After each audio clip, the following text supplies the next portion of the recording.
saludo afectuoso para todos los que por medio de ahora la tecnología nos escuchan y nos ven. Soy el padre Mario Carrillo Palacios, eh, párroco de San Esteban en Saltillo, Coahuila, que como ustedes saben, la parroquia de San Esteban es una de las parroquias más antiguas del noreste de México y tiene mucha importancia en el desarrollo histórico, tanto digamos, en lo social, como también, obvio, en lo religioso.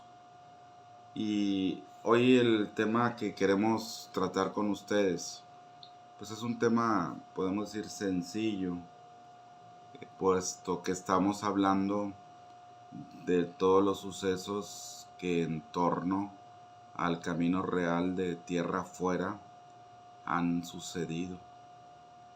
Y San Esteban también, como parte de la ruta de ese camino, pues tiene también sus historias y aún sus leyendas que la relacionan con ese camino real de tierra afuera. Y podemos ver como hechos reales, históricos que pasaron en San Esteban, pero en relación con el camino. O también incluso leyendas que en torno al camino tienen su repercusión también aquí en San Esteban. Entonces, de los hechos importantes que nosotros conocemos, hay una bibliografía importante. Por ejemplo, sabemos por el padre José Arlegui, un fraile franciscano, que era como un encargado de narrar los acontecimientos que sucedían en torno a los conventos franciscanos de aquella época. Y el padre José Arlegui nos relata que en el año 1578 murió a manos de los indios, dice, un religioso franciscano, del que dice no se sabe su nombre, pero que caminando a San Esteban de la Nueva Tlaxcala, hacia el Saltillo, por el camino real, en un paraje que se conoce actualmente y bueno, en aquella época también, Punta de Santa Elena, que como les digo todavía existe y hay ahí un pequeño poblado.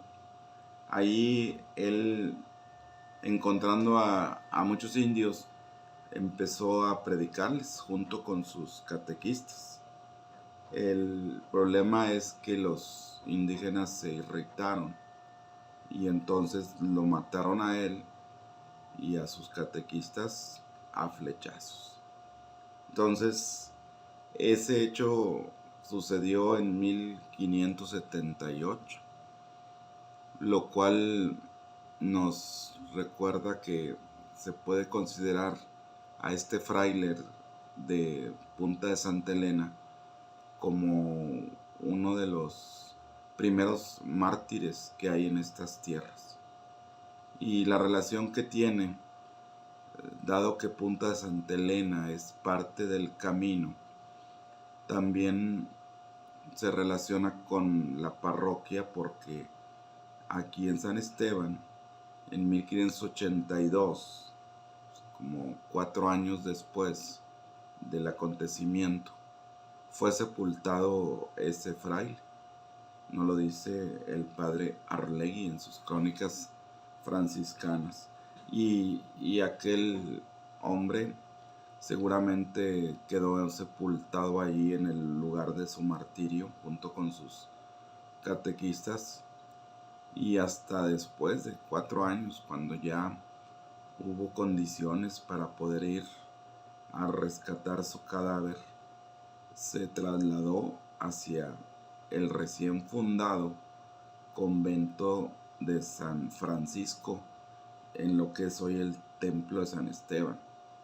Por eso la parroquia se gloria de tener aquí el cuerpo, los restos mortales de ese mártir franciscano que murió en la punta de Santa Elena, una localidad muy cercana a Saltillo. También otro de los acontecimientos que podemos relacionar también es ya en el año ya de 1607, respecto de otro fraile llamado Martín de Altamira, que de él sí tenemos precisamente su nombre. Él también predicando y yendo por el camino real de tierra afuera, en el paraje, algún paraje del río Nadadores, o río Sabinas, también le llaman algunos, que era el límite de los reinos en aquel tiempo de la Nueva Vizcaya y de Nuevo León. Él también ahí murió en manos de unos indígenas llamados Cuamacuanes. Esto lo sabemos porque el capitán Francisco de Urdiñola, fundador aquí de San Esteban de la Nueva Tlaxcala, fue el que viajó hacia ese lugar en ese año de 1607 para rescatar también los restos de este mártir fray Martín de Altamira, y también pues para castigar a los agresores. Ciertamente recogieron los restos y también esos restos fueron trasladados al convento de San Francisco aquí en la parroquia de San Esteban. Recordemos que el primer convento que tenemos aquí se le llamó San Francisco. El segundo convento fue ya el que es continuación del otro, se le llamó convento de San Esteban. Entonces son dos hechos importantes en la historia de estos dos frailes que se puede decir murieron mártires, que murieron en el camino, pero que después fueron trasladados para su eterno descanso aquí en nuestra parroquia, en lo que fue el convento en aquel tiempo de San Francisco o también de San Esteban. También hay otro hecho importante de un indio que también nos relata el padre José Arlegui, que fraile también, y él refiere que había un pequeño indio joven, será como adolescente, dice, de tierna edad, dice que era muy avispado. Él le llama como un indio ladino. Ladino en aquel tiempo significaba como listo, como avesado, que eran activos. Un ladino era muy abierto para aprender, para conocer más. Y dice que uno de los frailes llevó a este joven hacia que lo acompañara. Recordemos que una de las técnicas de los frailes era acompañarse de jóvenes que le ayudaran a predicar, porque sabiendo el idioma náhuatl y el español, ellos podían ayudar a traducir con las personas a las que se querían evangelizar. Recordemos que muchos de los dialectos y lenguas de esta región nuestra de Coahuila pues tenían como lengua madre al náhuatl. Entonces los pequeños indios, sabiendo el náhuatl, podían conocer gran parte del lenguaje de aquellas personas. Por eso el religioso lo lleva con él y siendo muy ladino, muy listo, pues le sirve para su evangelización, para su predicación. Y es así que pues el fraile lo lleva pues a la Ciudad de México y el muchacho conoce la gran ciudad, la capital del virreinato de Nueva España. También el fraile viaja a, a Madrid, a España, y también ahí conoce pues la corte del rey, y aquel pequeño indio, ya joven, seguramente queda asombrado de ver otra cultura y con mucha avidez aprende pues lo que vio, las ciudades, los lugares, la cultura, etc. Y nos relata que el fraile viene de nuevo y ese pequeño indio se relaciona mucho con el gobernador del reino de Nuevo León, al cual él sirve.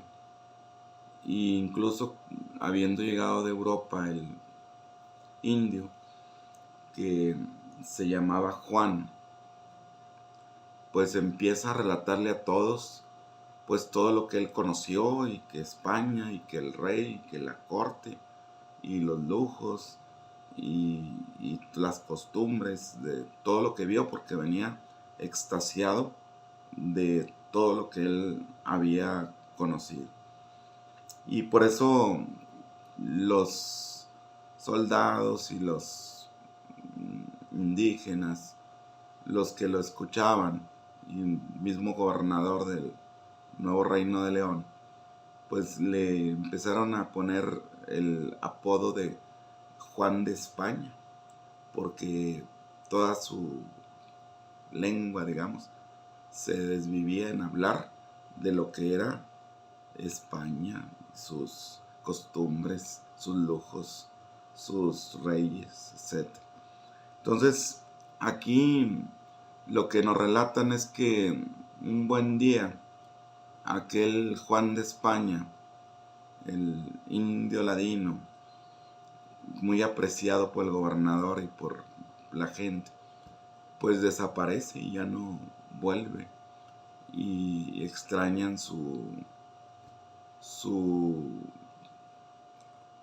pues su presencia, porque ya no está.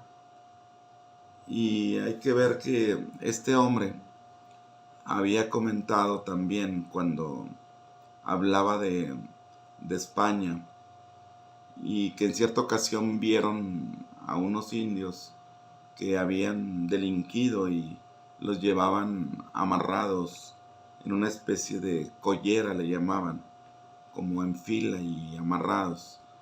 Y él dijo espontáneamente al gobernador, dijo: yo no sé cómo mis hermanos indígenas siguen viviendo de esa manera, medio desnudos en el monte, y sin tener oficios, y sin tener, digamos, la civilización que podemos tener. Dice: yo fui educado como español y no entiendo entonces por qué mis hermanos de raza no quieren ellos también, digamos, participar de todo esto. Eso lo había dicho él.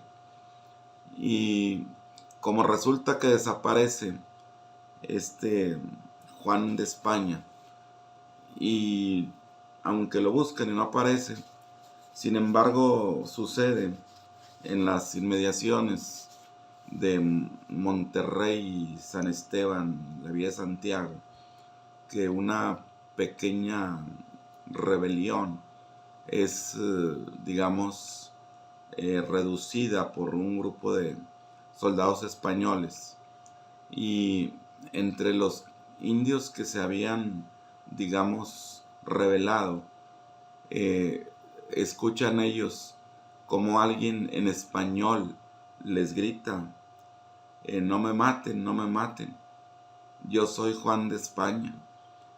Y es Juan de España que andaba con los revoltosos y lo toman preso y el gobernador manda matar a los demás. Pero a Juan de España, pues como lo conocía y le tenía, digamos, aprecio, le pregunta el por qué hizo él esa rebelión.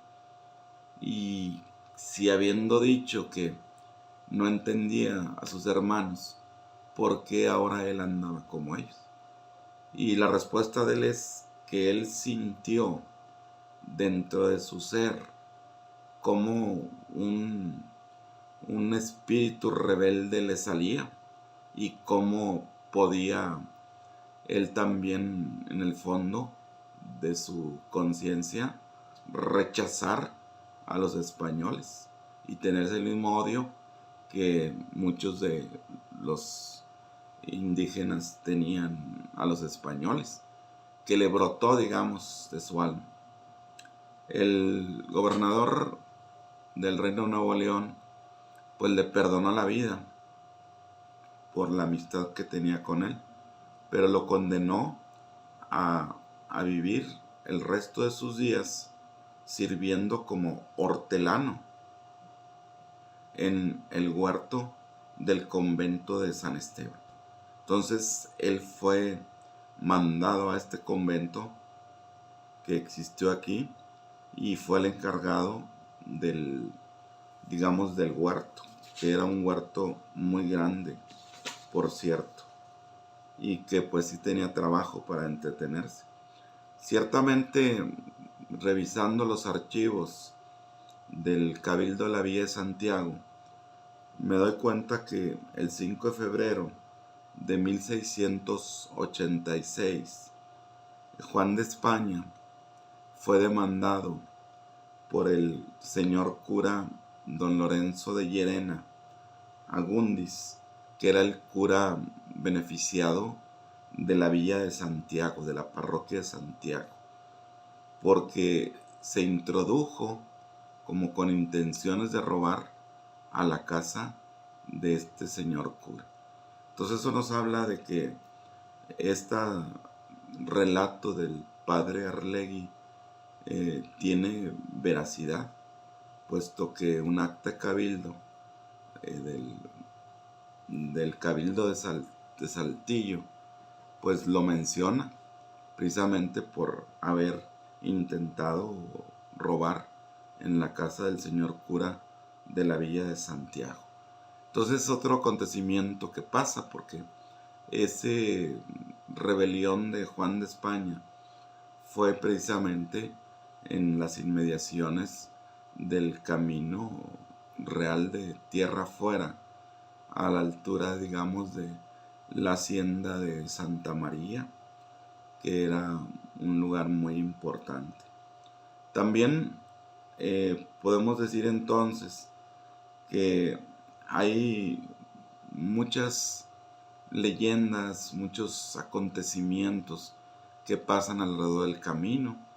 Podemos mencionar ya también, por ejemplo, al padre o al fraile don Juan de Larios, que es el evangelizador de Coahuila, que también en un camino cerca de Monclova, también fue él, digamos, tomado preso por algunos indígenas.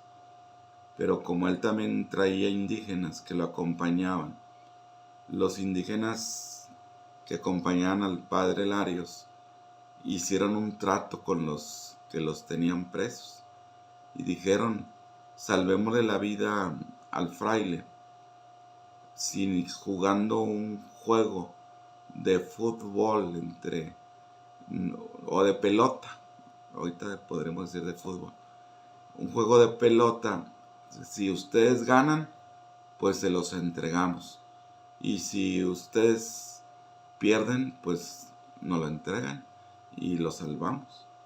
Y resulta que en ese juego de pelota, en el camino de tierra afuera, resulta de que pierden los del padre Larios.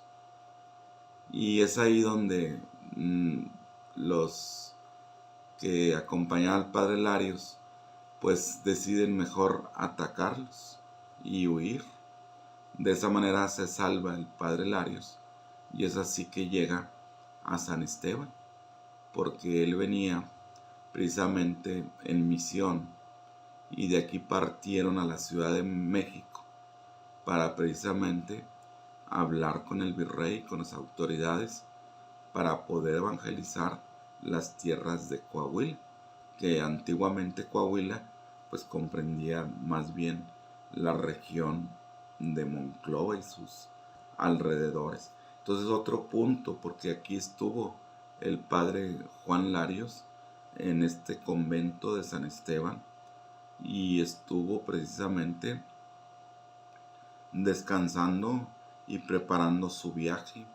Aquí el capitán protector de los indios de San Esteban les proporcionó a él y a sus indígenas que traía alimento y repuestos de ropa, de tal manera que los refaccionaron y aún la guardia, el regimiento de los tlaxcaltecas los acompañó y los digamos, encaminó en su viaje hacia la Ciudad de México.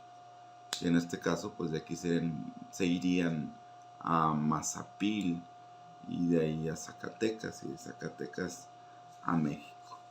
Ahora bien, también hay, esos son acontecimientos, digamos, históricos, pero también hay leyendas que, digamos, podemos decir, las leyendas, los frailes franciscanos las utilizaron mucho en su afán de predicar el evangelio y de infundir en los que los escuchaban, en los fieles, pues un cierto temor de Dios para que ellos pudieran reconocer la verdadera religión, para que pudieran ellos también hacer que se pudiera realizar lo que era la conversión de las personas.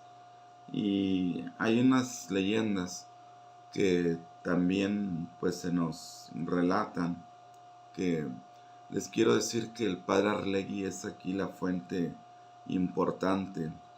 El relato que él menciona dice: en el camino que va del pueblo de San Esteban, del Saltillo, y que va hacia la Monclova, hacia la villa de Coahuila, dice, sucedió un caso prodigioso. Dice, y que es rara vez visto, dice él, en las historias. Dice, pasando unos soldados que iban del Saltillo al presidio de la Monclova, en Coahuila, dice, le salen por el camino, aquí estamos hablando del camino de tierra afuera, le salen por el camino a robar unos indios paganos, indios gentiles, se refiere a indios que no estaban evangelizados. Dice, y que se pudieran considerar como chichimecas, porque recuerden que la palabra chichimeca se utilizaba para mencionar a todos los indígenas prácticamente del norte, aunque todos tenían su, digamos, su denominación, que guachichiles y que rayados, que israelitas, etc. Sin embargo, de manera genérica, a todos se les aplicaba, siendo bárbaros, el término chichimeca. Entonces, dice, salen a robar en el camino esos indios gentiles, los soldados se defienden y con esfuerzo, dice, y en la refriega, dice, mataron a uno de los indios gentiles, dice, y lo dejaron ahí en el camino, de tal manera que ellos se fueron, continuaron su viaje victoriosos, pero aquel indio que había muerto lo dejaron ahí sobre el camino. sin darle un entierro, sin darle ninguna honra, precisamente pues casi como un castigo.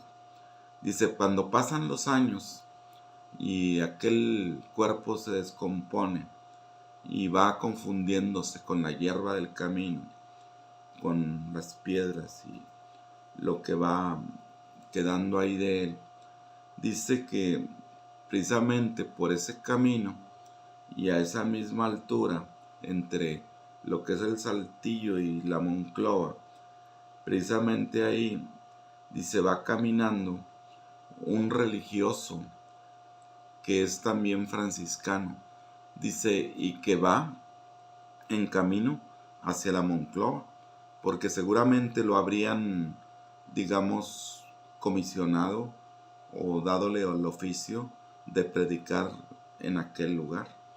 Pero sale de San Esteban, de la Nueva Tlaxcala, del convento franciscano de aquí, y va en camino hacia allá.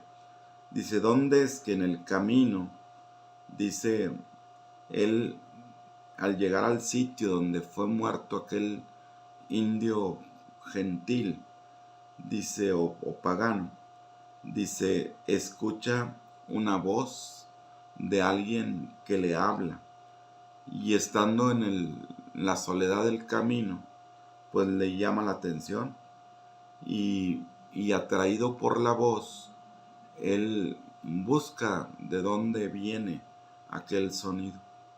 Dice, ¿y cuál no sería su sorpresa de ver que venía del suelo de una calavera que le estaba hablando y que estaba tirada en el campo?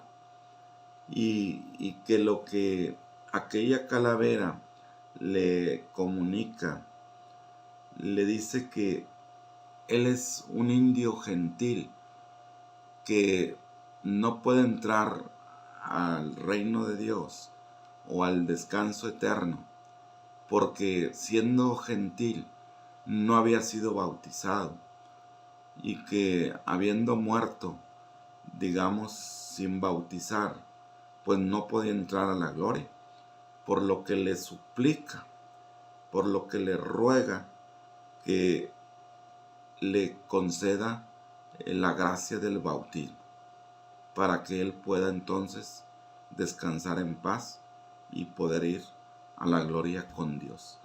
Y aquello llena de asombro al joven sacerdote, fraile. Dice, y sin embargo, dice, sabiendo que aunque los sacramentos son para los vivos, sin embargo, por el prodigio de que una calavera le hablara, le concede el bautismo. Y es así que aquel hombre le concede el bautismo a aquel indio que desde su calavera le hablaba, y llegado el tiempo de bautizarse, le logre el descanso eterno. Y así fue.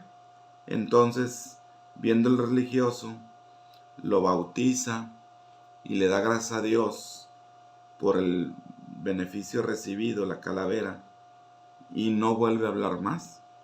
Y entonces el religioso dice que la tomó la calavera y la llevó consigo para darle cristiana sepultura.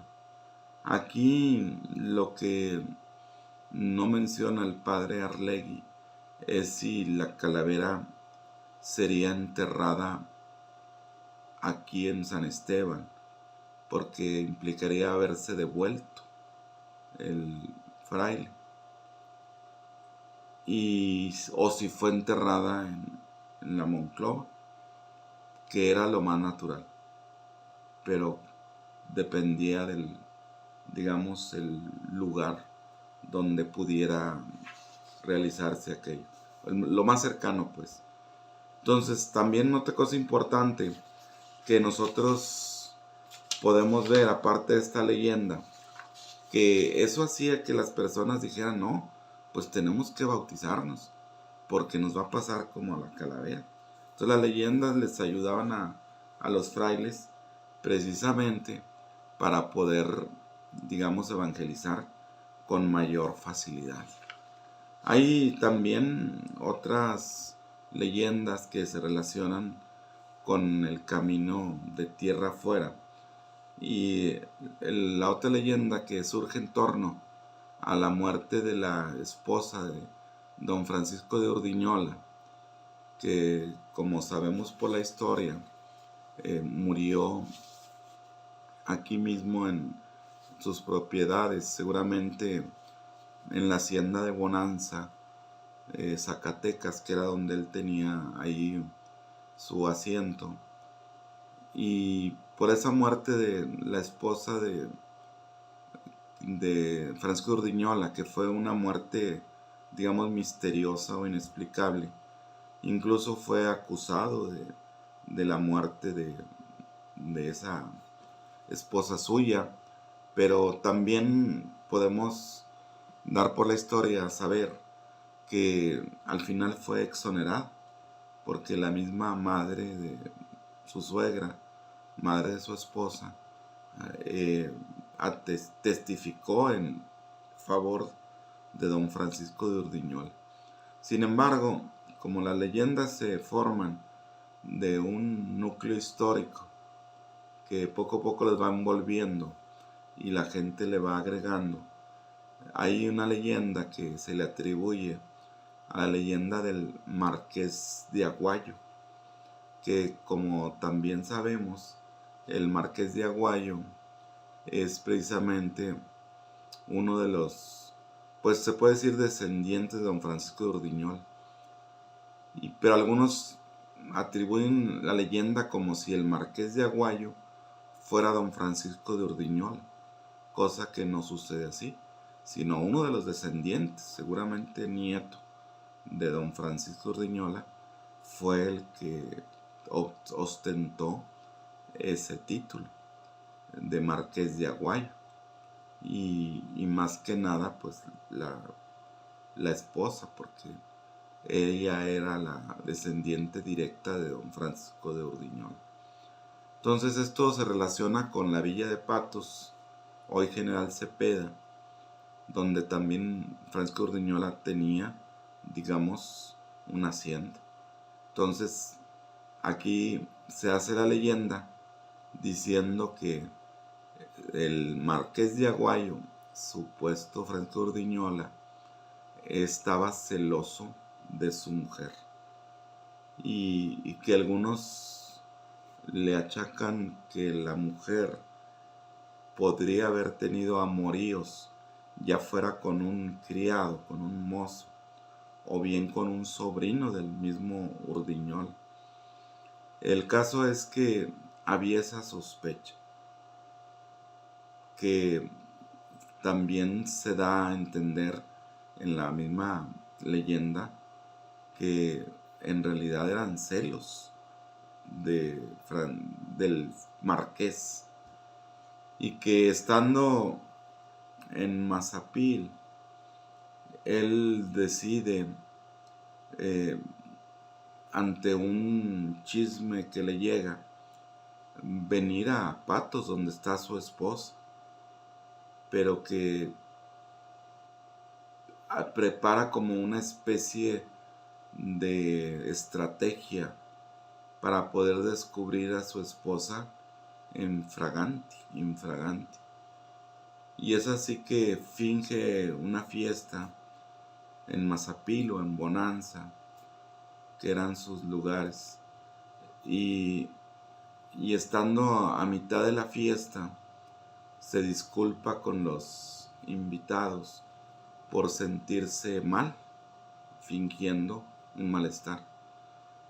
Y la leyenda cuenta que entonces él tenía preparado ya en el camino de tierra afuera, tenía preparados ya varios cambios de caballo, de cabalgadura, de tal manera que de manera rápida puede galopar haciendo cambios de caballos, desde Bonanza a Mazapil de Mazapil a, digamos, a la Punta Elena o a la Tinajuela.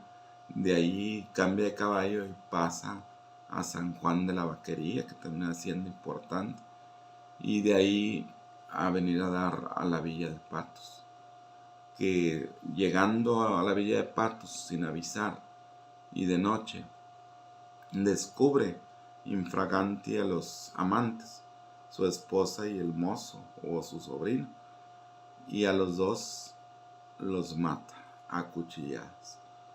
Y acto seguido acuchilla también a un criado que vio todo y se devuelve por el mismo camino, de tal manera que va cambiando de cabalgadura hasta llegar de nuevo a su destino, de tal manera que amanece en Bonanza o en Mazapil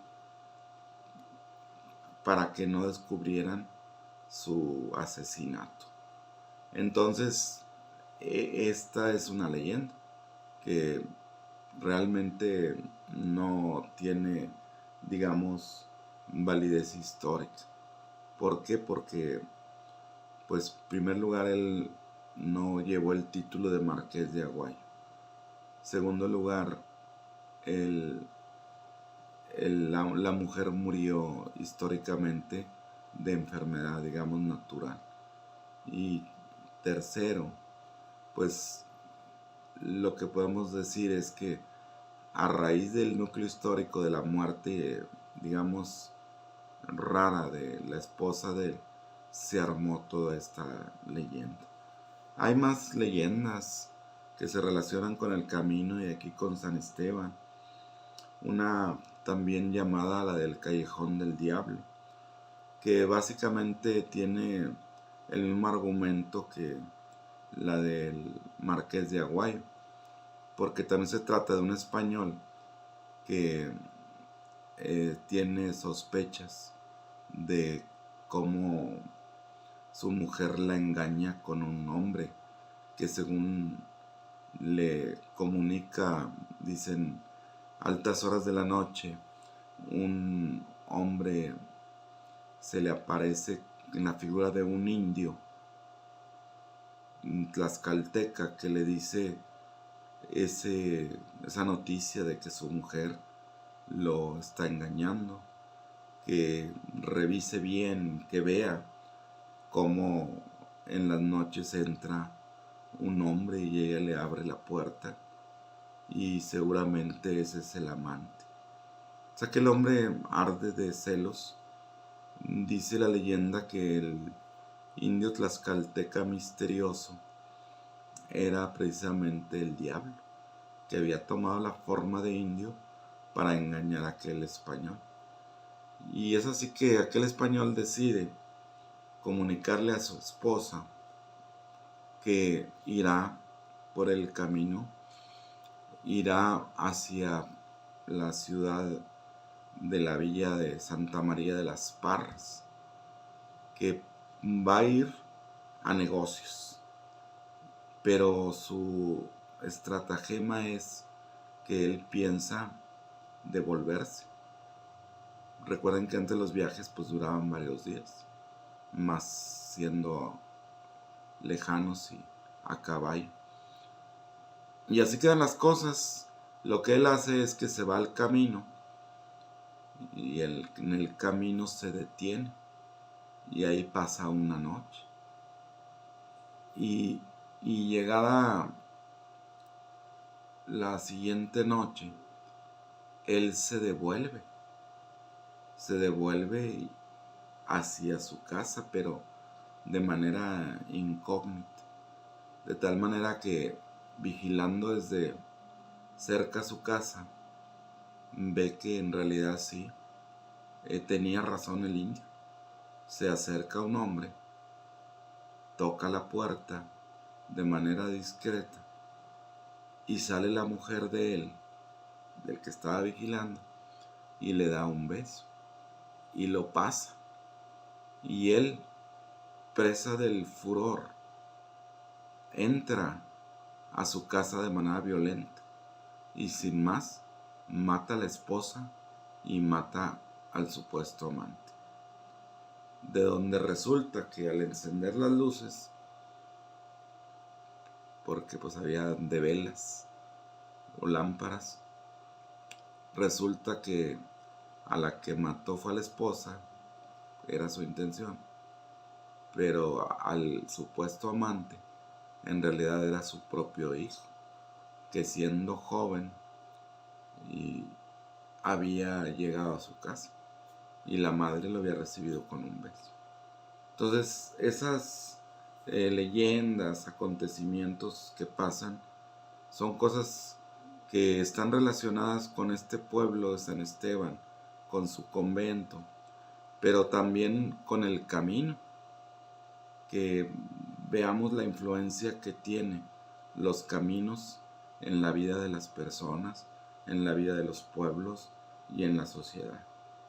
Y de este tema podríamos hablar más, pero para mí ha sido un honor poder pues transmitirles estos conocimientos sencillos y pequeños que van en relación con el camino real de tierra afuera y nuestro convento franciscano de San Esteban de la Nueva Tlaxcala.